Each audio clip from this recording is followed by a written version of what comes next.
Hello guys, welcome back to your YouTube channel SK study a way of success. मैं हूं आपका educator CM Mishra. आपका स्वागत है आपके अपने यूट्यूब चैनल एसकेएम स्टडी पर।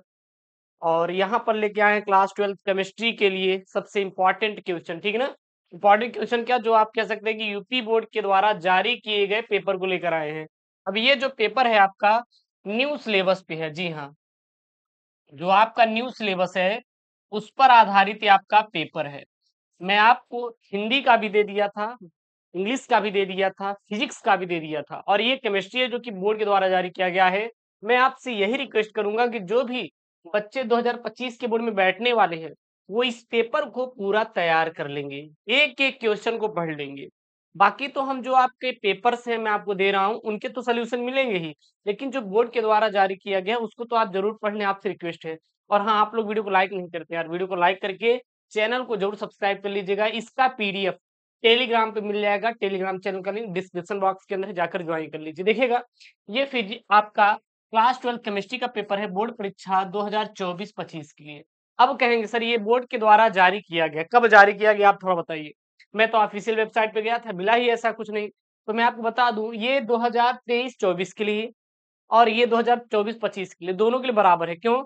क्योंकि बोर्ड के अंदर एक खास बात है, जब वो किसी भी पेपर पैटर्न बदलाव नहीं करता, सिलेबस में बदलाव नहीं करता, तो जो पिछले साल का पेपर रहता है वही वेबसाइट पे चढ़ा देता है और वही आपको परोस देता है, भाई साहब ले लो। क्योंकि जब कोई चीज बदला ही नहीं, तो जो आपके पिछले साल था वही इस बार है, तो क्या चेंजेस करेगा? कोई चेंजेस करने वाला बिल्कुल भी नहीं है। ठीक है। टाइम 3 घंटे 15 मिनट का मिलेगा। 70 नंबर का पूर्णांक रहेगा, आप बिल्कुल टेंशन मत लीजिएगा। हर एक क्वेश्चन को मैं सॉल्व ही करवा दूंगा। पहले आप क्वेश्चन को देखिए, पेपर पैटर्न समझिए कि कैसे बोर्ड देता है पेपर आपके एग्जाम में। ठीक है। चलिए, नोट में आए प्रारंभ के जो 15 मिनट है आपको प्रश्न पत्र पढ़ने के लिए क्या है सर, निर्धारित है। सभी प्रश्न करना अनिवार्य है, प्रत्येक प्रश्न के निर्धारित अंक उसके समक्ष दिए गए हैं। गणनात्मक प्रश्नों की गणना के समस्त आपको पद देना है। प्रश्नों के प्रासंगिक उत्तर लिखना है। जहां आवश्यक हो रासायनिक समीकरण भी आपको देना है। तो ये आप निर्देश में कुछ चीजें हैं, आप लोग ध्यान दीजिएगा। ठीक है ना। इंपॉर्टेंट वाली बातें हैं करेजा, इन सब चीजों को आपको ध्यान देना है। बहुत ज्यादा परेशान मत होना है, बहुत ज्यादा आपको टेंशन नहीं लेना है। बोर्ड है, बोर्ड 2024 है, 2024-25 से पास हो जाओगे, चिंता मत करो, अच्छा नंबर भी आएगा। ठीक है ना। प्रश्न नंबर 1 है, इस प्रश्न के प्रत्येक खंड में 4 विकल्प दिए गए हैं, सही विकल्प का चुन कर अपने उत्तर पुस्तिका में लिखिए। मतलब कुल 6 प्रश्न है, 6 अंकों का, और हर एक प्रश्न के 1 नंबर मिलेंगे। और यहाँ पे जैसे क ख ग है, सॉल्व करना है। जैसे यहाँ पे है पहला, सब सॉल्व करवा देंगे, चिंता मत करना। एक प्रोटीन के 200 सेंटीमीटर क्यूब जली विलयन में 1.26 ग्राम प्रोटीन है तथा 300 केल्विन पर इस विलयन का परासर दाब 2.57 इंटू 10 घात 3 बार है, तो प्रोटीन का मोलर द्रव्यमान होगा। एक नंबर का है, कितना है आपके 61.022 ग्राम मोल इनवर्स, 6.1022 ग्राम मोल इनवर्स, या 610.22 ग्राम मोल इनवर्स, या 61.22 ग्राम मोल इनवर्स। सॉल्व करेंगे, आंसर आ जाएगा, मैं सॉल्व ही करा दूंगा। हर एक क्वेश्चन को स्क्रीनशॉट कर लेना।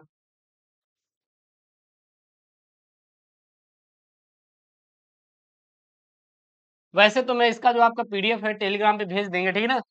संगमण तत्व की मूल अवस्था में नीचे दिए गए डी इलेक्ट्रॉन विन्यासों में कौन सी ऑक्सीकरण संख्या अस्थायी होती है? 3d3, 3d5, 3d8 या 3d4। तो ये आपके 4 ऑप्शन है, 1 नंबर का है। ठीक है ना? बिल्कुल सर, टेंशन नहीं लेना है, सॉल्व हो जाएगा। अगला यहाँ पे ग वाला सर सवाल है। देखिएगा यहाँ पे ग वाला सवाल क्या है, संकुल। संकुल में क्या है यहाँ पे, संकुल क्या है यहाँ पे, CuNH3 का होल 6Cl2 से विलयन में कितने आयनन उत्पन्न होंगे? भाई साहब 6, 4, 3, 2। उसके बाद यहाँ पे निम्नलिखित यौगिकों के क्वथनांकों का बढ़ता क्रम है। यहाँ क्वथनांक क्या है, CH3, CH2, CH2, CH2, CH3, CH2, CH2, CH2, OH, CH5, C2O, C2H5, CH3, CH2, CH2, CH3। 1 number का है। अब यहाँ पे आपको पूरा पूरा बढ़ते क्रम में आपको दर्शाना है। सॉल्व करा देंगे, आप बिल्कुल टेंशन मत लेना। ठीक है ना। अगले बार यहाँ पे प्रश्न में आंसर मतलब प्रश्न दिया है, गैब्रियल थैलमाइट संश्लेषण से बनता है प्राथमिक एरोमेटिक एमीन, प्राथमिक एलिफैटिक एमीन, द्वितीयक एमीन, तृतीयक एमीन। अगला है माल्टोज बना होता है 2 अणु ग्लूकोज से, 2 अणु फ्रैक्टोज से, ग्लूकोज से और फ्रक्टोज से, इनमें से कोई नहीं। तो या तो 6 नंबर के आपके सर बहुविकल्पी हो गए। अब यहाँ पे आपके 2-2 नंबर के आपके अति लघुत्तरी करेजा प्रश्न आने वाले हैं। ये सब प्रश्न इंपॉर्टेंट है सर, पेपर में छपने वाले हैं, तैयार कर लीजिएगा। बाद में मत बोलिएगा कि सर हमें समझ में नहीं आ रहा है, हम नहीं कर पा रहे। पता है क्यों? जब आप आज निरंतर मेहनत करेंगे तभी आपको कल सफलता मिलेगी। आप ये सोच रहे हैं कि बैठकर हम बहुत सारी चीजें पा लें, तो आप खो देंगे सब कुछ और मिलेगा आपको कुछ भी नहीं, ठीक है? इसलिए मेहनत करना सीख लीजिए। प्रश्न नंबर 2 है, कद्दू का क है। क्वांट हाफ गुणक की व्याख्या कीजिए। देखिएगा, इसमें प्रश्नों का आंसर कैसे देना होता है।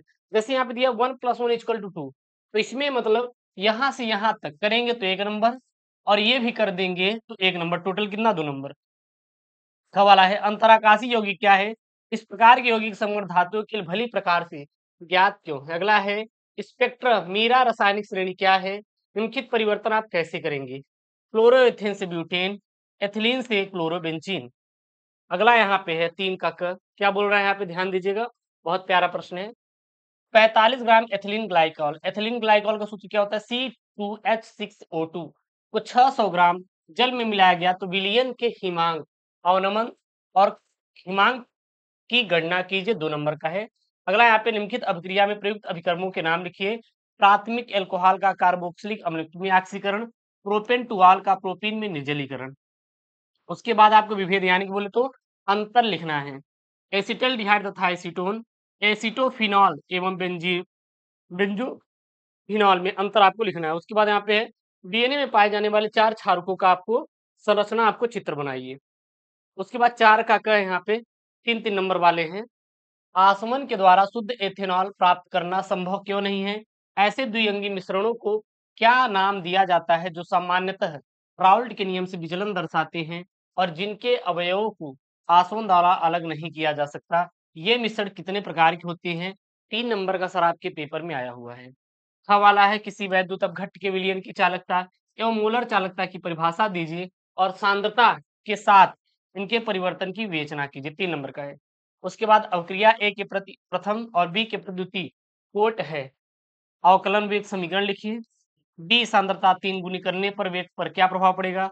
ए तथा बी दोनों की सांद्रता 2 गुनी करने पर वेग पर क्या प्रभाव पड़ेगा?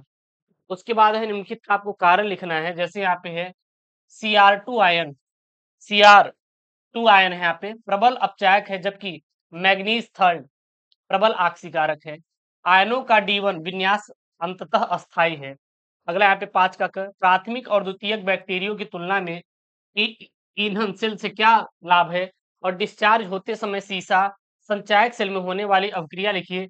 जब बैटरी डिस्चार्ज होती है तो विद्युत अपघट्ट का घनत्व किस प्रकार प्रभावित होता है? वाला है, प्रथम कोट की अभिक्रिया के लिए वेग स्थिरांक, ठीक है ना, 60 एस इनवर्स है। अभिक्रिया को अपनी प्रारंभिक सांद्रता से 1/16वां भाग रह जाने पर कितना समय लगेगा? उसके बाद है, एक प्रथम कोट की अभिक्रिया में 30% वियोजन होने में 40 मिनट लगते हैं, तो टी हाफ की गणना कीजिए। उसके बाद ग वाला है, यहाँ पे ग्लूकोज तथा फ्रैक्टोज के 2 समान रासायनिक गुणों के समीकरण को लिखिए और विटामिन ए और सी हमारे लिए क्यों आवश्यक है, उनके महत्वपूर्ण आपको शुरू लिखना है, 4 नंबर का है। उसके बाद घ वाला प्रश्न यहाँ पे ध्यान दीजिएगा। द्विदंतु तथा उभयदंतु लिगेंड से क्या तात्पर्य है और कीलेट प्रभाव से क्या अभिप्राय है? ये सब आपके 4-4 नंबर के सर सवाल है, ठीक है। उसके बाद यहाँ पे 6 का क है, क्या होता है जब मेथिल क्लोराइड की अभिक्रिया केसीएन से होती है? एथिल क्लोराइड की अभिक्रिया जलीय पोटेशियम हाइड्रोक्साइड केओएच से होती है। सूक्ष्म ईथर की उपस्थिति में ब्रोमोमेजिन की अभिक्रिया मैग्नीज से होती है और एन ब्यूटिल क्लोराइड को एल्कोहलिक केओएच के साथ अपकृत किया जाता है और क्लोरोबेंजीन का जल अपघटन किया जाता है। मान लीजिए आपको ये पेपर में नहीं आ रहा है तो ठीक है, आप इसको सॉल्व कर सकती हैं। जब हम लोग CH3CH2CH2Cl को NaL के साथ क्रिया कराते हैं, C2H5ONa को C2H5Cl के साथ क्रिया कराते हैं, CH3CH2CH2OH को SOCl2 के साथ क्रिया कराते हैं, CH3CH2CH इक्वल टू सी, ये डबल बॉन्ड है, CH2 को हम लोग हाइड्रोजन ब्रोमाइड से क्रिया कराते हैं, CH3CH डबल बॉन्ड CH3 का होल ट्वाइस को हम लोग हाइड्रोजन ब्रोमाइड से क्रिया कराते हैं, तो क्या होता है?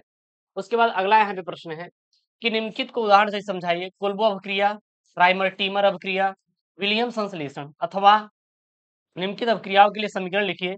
तनु HNO3 की फिनॉल से अभिक्रिया, ब्रोमीन की CH2 में फिनॉल के साथ अभिक्रिया, प्रोपेन 1 ऑल का क्षारीय KMnO4 के साथ अभिक्रिया, ये आपका 5 नंबर का सर है। कितने नंबर का? 5 नंबर का। उसके बाद 7 का क है सर। 7 का क क्या बोल रहा है? निम्नलिखित रूपांतरणों को अधिकतम 2 चरणों में सत्यापन कीजिए। 5 नंबर का है। ब्रोमीन 1 बेंजीन से 1 phenol phenyl phenyl ethanol, benzaldehyde से 3 फेनिल प्रोपेन 1 ऑल, एथेनॉल से 3 हाइड्रोक्सी ब्यूटेन, बेंजोइक अम्ल से बेंजल्डिहाइड, प्रोपेनॉल से प्रोपीन। अथवा निम्नलिखित यौगिकों की संरचना बनाइए। 4 क्लोरोपेंटोन से 2 ऑन, पीपी डैश से डाईहाइड्रो डाईहाइड्रोक्सी बेंजोफिनॉल और हेक्स 2 इन 4 आइनोइक अम्ल और 3 मेथी ब्यूटेनैन से ब्यूटेनैन और पी मेथिल बेंजेल्डिहाइड। ये आपके 5 नंबर के हैं। उसके बाद निम्नलिखित का आपको कारण बताना है। अब देखिएगा इसमें कौन कौन से कारण वाला। एथिन एथिल एमीन जल में विलय है जबकि एनिलीन नहीं है। ये जो सर आपका क्वेश्चन पेपर है, तैयार कर लीजिएगा, रट लीजिएगा, ठीक है ना, छोड़िएगा मत। एनिलीन फ्रीडेल क्राफ्ट अभिक्रिया प्रदर्शित नहीं करती। एरोमेटिक एमिनो के डाईएजोनियम लवण एलिफैटिक एमिनो से प्राप्त लवण से अधिक स्थायी होती है। अथवा में आप लिख सकते हैं इसको अणुसूत्र C4H11N से प्राप्त विभिन्न समावयी अमीनों की संरचना लिखिए और विभिन्न युग्मों द्वारा कौन से प्रकार की समावयता प्रदर्शित होती है। 5 नंबर का है और यहाँ पे है एथेनॉलिक NH3 की C2H5Cl के साथ अभिक्रिया का रासायनिक समीकरण आपको लिखना है। ये रहा आपके बोर्ड के द्वारा जारी किया गया मॉडल पेपर। आप इस पेपर को पूरा क्लास 12th वाले जो बच्चे हैं पूरा तैयार कर लेंगे। क्लास 12th केमिस्ट्री का पेपर है सर 2025 बोर्ड एग्जाम के लिए। और आने वाले दिनों में सर हम पूरा इसका solve important question important topic सब कुछ करा देंगे। बिल्कुल केमिस्ट्री में चिंता मत करिएगा, डरना नहीं है सर, डर के आगे जी जीत है। मिलते हैं नेक्स्ट वीडियो में। ओके दोस्तों, थैंक यू, जय हिंद, टेक केयर, बाय बाय।